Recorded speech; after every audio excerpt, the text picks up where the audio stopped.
Ils ont déchiré ma robe sous les yeux de 200 personnes, me traitant de souillon. Mon petit ami, Léo, est resté là, silencieux, pendant que sa mère me giflait violemment. La foule riait, filmant la scène en direct. 3 millions de personnes ont assisté à mon humiliation, puis l'hélicoptère de mon père, le milliardaire, a atterri, et leurs sourires se sont effacés pour toujours. Avant de commencer, si vous aimez les histoires de justice et de karma, abonnez-vous dès maintenant. Croyez-moi, vous n'allez pas en croire vos yeux. Et restez jusqu'à la fin, car la vengeance est un plat qui se mange froid. Je m'appelle Chloé, et je dois vous raconter la nuit qui a tout changé. Mais d'abord, vous devez comprendre qui je suis vraiment. Je suis la fille unique de Pierre Dubois. Oui, ce Pierre Dubois, le magnate de la technologie. Les plus grands magazines économiques estiment la fortune de notre famille à une somme équivalente à 8,5 milliards de dollars. Enfant, j'ai eu tout ce que l'argent peut acheter, jet privé, vêtements de haute couture, soirées exclusives. Mais ce que je n'avais pas, c'était de vrais amis, un amour sincère, des gens qui me voyaient moi, et non le compte en banque de mon père. À 25 ans, j'étais épuisé. Chaque personne qui entrait dans ma vie voulait quelque chose, des relations d'affaires, des investissements, une ascension sociale. J'ai donc pris une décision que mon père a jugée insensée. J'ai tout quitté. Enfin, pas complètement, mais j'ai commencé à vivre comme une personne ordinaire. J'ai loué un petit appartement à Chinon, trouvé un travail de graphiste, et je conduisais une vieille Citroën 2CV. Je disais aux gens que mon nom de famille était Bernard, pas Dubois. Pendant 2 ans, j'ai vécu une vie simple et tranquille. Et pour être honnête, je n'avais jamais été aussi heureuse. Et puis, j'ai rencontré Léo. C'était dans un café, un mardi matin pluvieux. Il se débattait avec son ordinateur portable, pestant contre une présentation récalcitrante. Je l'ai aidé à résoudre son problème de logiciel. Pour me remercier, il m'a offert un café. Nous avons parlé pendant 3 heures. Il était cadre intermédiaire dans une agence immobilière, l'Avenir. Ambitieux, séduisant, charmant, drôle. Et il n'avait aucune idée de qui j'étais. Au cours des 8 mois suivants, nous sommes tombés amoureux. Du moins, c'est ce que je croyais. Pour Léo, j'étais Chloé Bernard, une graphiste indépendante qui adorait les vieux films français et faisait des blagues terribles. Il ne m'a jamais demandé pourquoi les restaurants chics ou les vacances de luxe ne m'intéressaient pas. Il pensait simplement que j'étais modeste. C'était parfait. Il parlait de sa famille, me disant qu'ils allaient m'adorer. Cela aurait dû être mon premier signal d'alarme. Il y a 2 semaines, Léo est arrivé à mon appartement, nerveux et excité. Sa mère, Valérie Dupont, organisait leur grande soirée d'affaires annuelle. C'était un événement majeur, avec des clients importants, des partenaires commerciaux, tout le gratin local. Et il voulait que je sois là, pour me présenter officiellement à sa famille. J'ai accepté, mais j'ai fait un choix. J'irai en tant que Chloé, la fille simple, pas en tant que l'héritière Dubois. Ce serait le test ultime. Si sa famille pouvait m'accepter sans mon argent, sans mon statut, alors peut-être que tout cela était réel. Peut-être que Léo était différent des autres. Le secrétaire de mon père, Michel Lambert, a tenté de m'en dissuader. Michel me connaît depuis que j'ai 5 ans. Il m'a vu traverser toutes les étapes de ma vie. Quand je lui ai expliqué mon plan, il a semblé inquiet. « Mademoiselle Chloé, a-t-il dit prudemment, en êtes-vous certaine ? Certaines personnes montrent leur vraie nature lorsqu'elles pensent avoir le pouvoir sur les autres. » Je lui ai souri. « C'est exactement pour ça que je dois le faire, Michel. S'ils ne peuvent pas m'accepter dans ma simplicité, ils ne me méritent pas dans ma splendeur. » Il a soupiré. « Votre père n'est pas encore au courant pour Léo, n'est-ce pas ? » Non. Et gardons cela ainsi pour le moment. Le soir de la fête, je suis resté 1 heure devant ma penderie. J'ai choisi une robe jaune pâle achetée dans une petite boutique de Chinon. Simple, modeste, jolie, mais clairement pas une pièce de créateur. Pas de bijoux, à l'exception de petites boucles d'oreilles. Je me suis coiffé et maquillé moi-même, de façon naturelle. Je me suis regardé dans le miroir et j'ai à peine reconnu la jeune femme qui me fixait. Elle avait l'air normale, ordinaire. Exactement ce que je voulais. Léo est venu me chercher. Il était magnifique dans son costume sur mesure. Quand il m'a vu, quelque chose a traversé son visage, une ombre de déception, d'inquiétude. Mais il a souri et m'a dit que j'étais ravissante. Le trajet jusqu'à Honfleur, jusqu'au grand hôtel de Honfleur, a été rempli de son bavardage nerveux à propos de sa famille. Sa mère, Valérie Dupont, était très à cheval sur les apparences, a-t-il dit. Son père, Stéphane Dupont, était sérieux et traditionnel. Sa sœur, Manon, pouvait être un peu excessive, mais elle avait bon cœur. Sa cousine, Léa, était amusante mais avait la langue bien pendue. Tous ces détails auraient dû être des drapeaux rouges, mais j'étais amoureuse. Et l'amour, comme je l'apprendrai plus tard, peut rendre aveugle. Nous sommes arrivés au grand hôtel de Honfleur. La salle de bal était somptueuse. Des lustres en cristal, des draperies de soie, des tables couvertes de nappes d'un blanc immaculé avec des finitions dorées. Il y avait au moins 200 personnes. Toutes portaient des tenues de créateurs et des bijoux étincelants.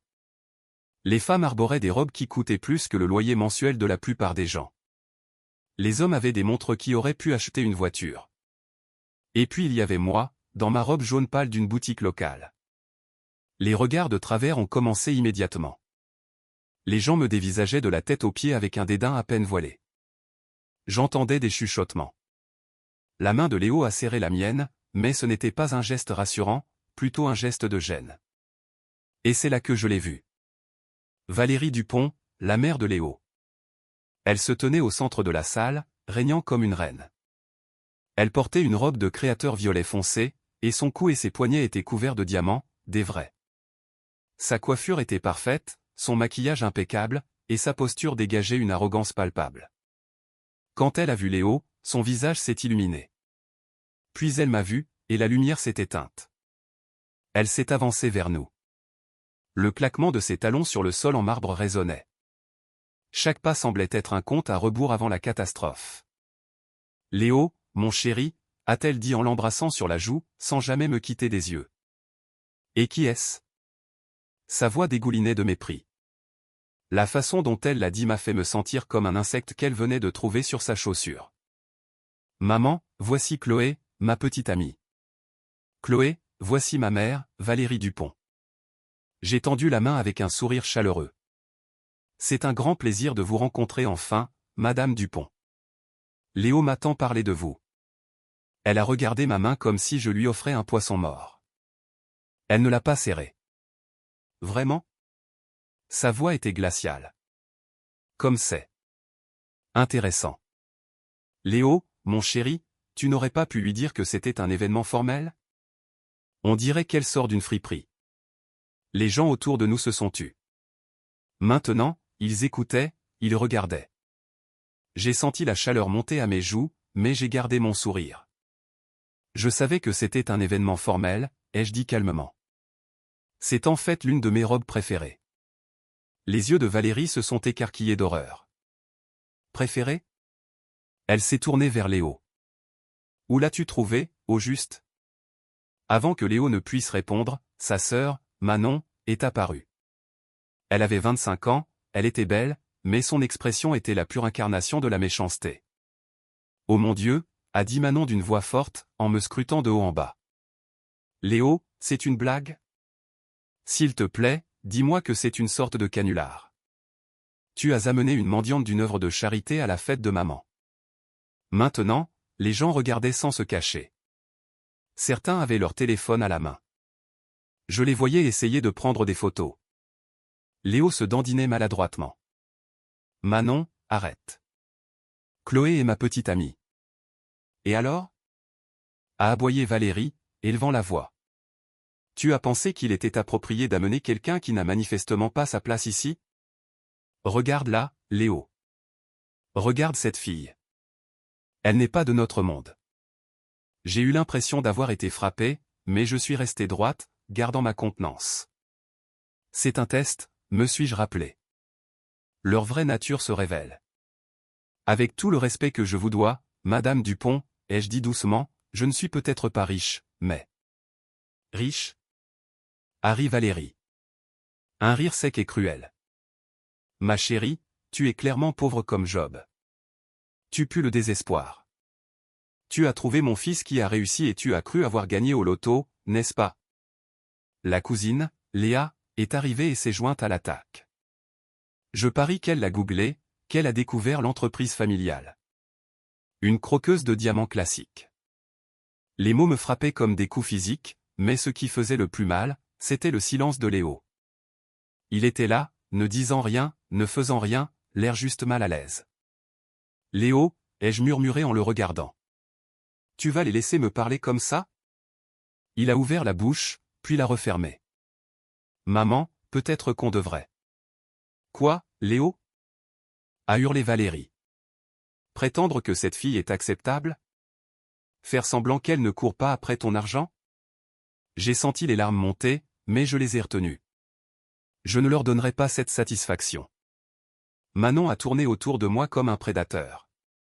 Cette robe doit coûter quoi, une 20aine d'euros? Et ces chaussures, elles viennent d'un magasin discount? Maintenant, les gens riaient, ouvertement, et les téléphones étaient partout, enregistrant chaque seconde humiliante. Puis Valérie s'est approchée de moi, si près que je pouvais sentir son parfum coûteux. Écoute-moi bien, petite croqueuse de diamants, a-t-elle sifflé, assez fort pour que les autres entendent. Je sais exactement ce que tu es. Tu n'es personne, tu n'es rien. Une pauvre fille qui a vu une opportunité et l'a saisie. Mon fils mérite quelqu'un de son calibre, quelqu'un avec de la classe, de l'éducation, quelqu'un qui appartient à notre monde. Toi, tu n'es qu'une souillon. Et c'est laquelle m'a frappé. Le son de la gifle a résonné dans la salle. Comme un coup de feu. Ma tête a été projetée sur le côté. Ma joue brûlait. Il y a eu des halètements. Encore plus de téléphones sont apparus. J'ai vu quelqu'un commencer une diffusion en direct sur les réseaux sociaux. Le nombre de spectateurs grimpait en flèche. Je suis resté là, stupéfaite, la main sur ma joue brûlante. Les larmes ont finalement coulé. Léo, ma voix s'est brisée. Il regardait le sol. C'est alors que Manon a attrapé ma robe. Comment oses-tu contrarier ma mère? A-t-elle crié, en tirant violemment sur la bretelle de ma robe. Le tissu s'est déchiré. Le son du tissu qui se déchire semblait insupportablement fort. Ma robe déjà modeste était maintenant largement déchirée à l'épaule. Je m'y suis agrippé, essayant de la maintenir en place. Des vagues d'humiliation me submergeaient. La foule était en effervescence. Des rires, des halètements, des téléphones qui enregistraient tout. Le nombre de spectateurs du direct se comptait par dizaines de milliers et continuait de grimper. Sécurité! A crié Valérie. Sortez cette souillon de ma fête! 2 gardes se sont dirigés vers moi. J'ai jeté un dernier regard à Léo, le suppliant silencieusement de dire quelque chose, n'importe quoi, de me défendre, de prendre mon parti. Il s'est détourné. Quelque chose en moi s'est brisé. Mais ce n'était pas de la défaite, c'était de la clarté. Je comprends, ai-je dit doucement. Et c'est là que nous l'avons tous entendu. Un hélicoptère. D'abord un son lointain. Puis il est devenu de plus en plus fort. Tout le bâtiment a commencé à vibrer légèrement. Tout le monde a levé les yeux, confus. Les lustres se balançaient, les verres sur les tables tremblaient. Mais qu'est-ce que c'est que ça? A dit Valérie, agacée que mon humiliation soit interrompue. Le son est devenu assourdissant. À travers les hautes fenêtres de la salle de bal, nous avons vu des lumières. Un hélicoptère atterrissait sur l'héliport du toit de l'hôtel. La foule a murmuré, confuse et curieuse. Qui pouvait bien arriver en hélicoptère? Le nombre de spectateurs du direct a atteint 100 000. Puis les portes de la salle de bal se sont ouvertes en grand. Mon père, Pierre Dubois, est entré. Près de 2 mètres, les cheveux grisonnants, une présence imposante, dans un costume qui coûtait plus cher que la voiture de la plupart des gens ici.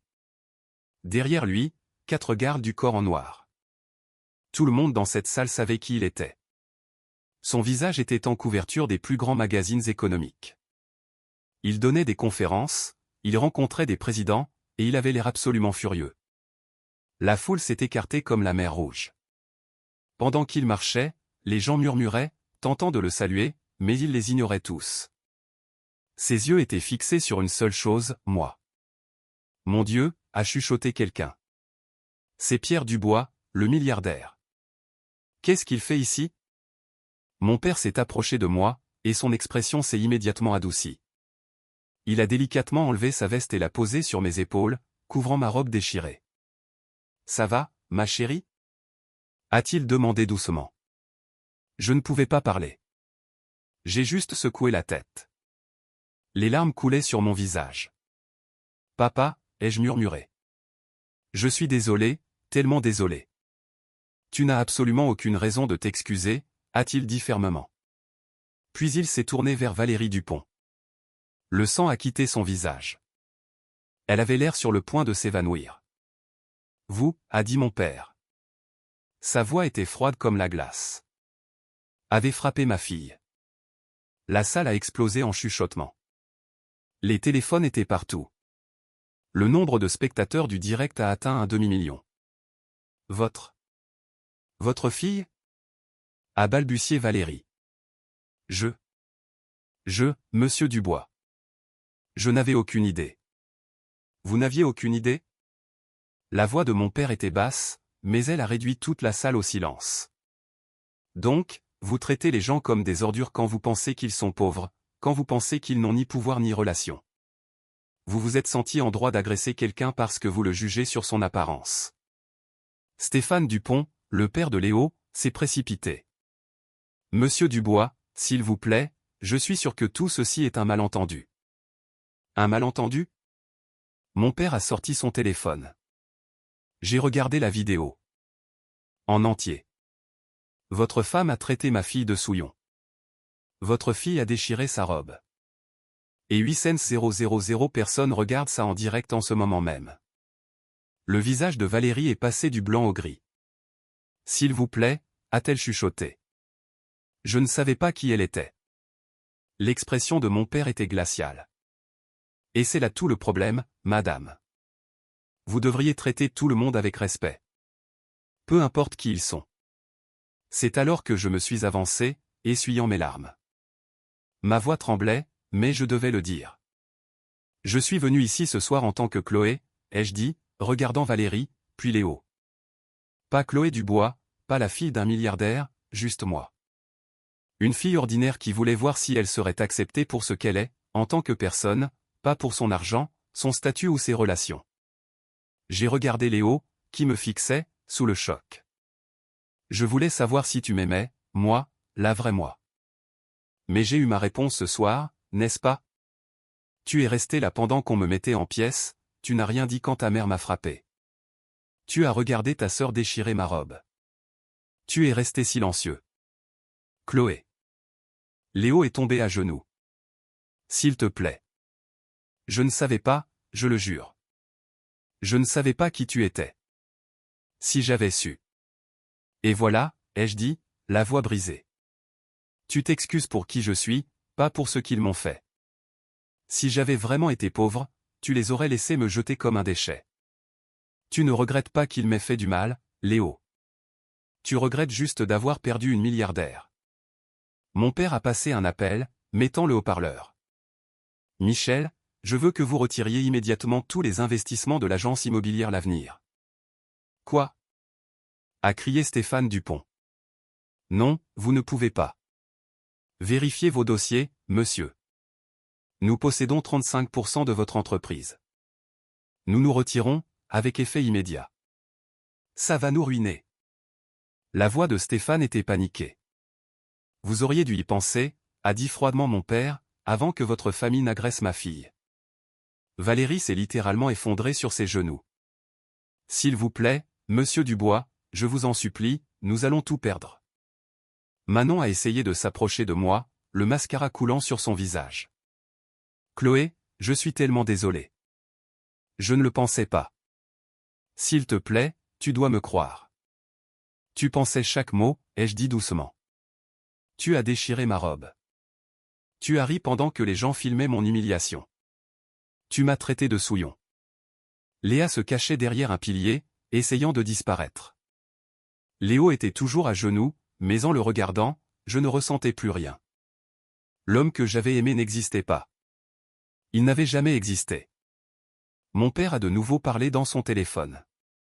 Aussi, Michel, contactez notre service juridique. Je veux que des plaintes pour agression soient déposées. J'ai des preuves vidéo sous plusieurs angles.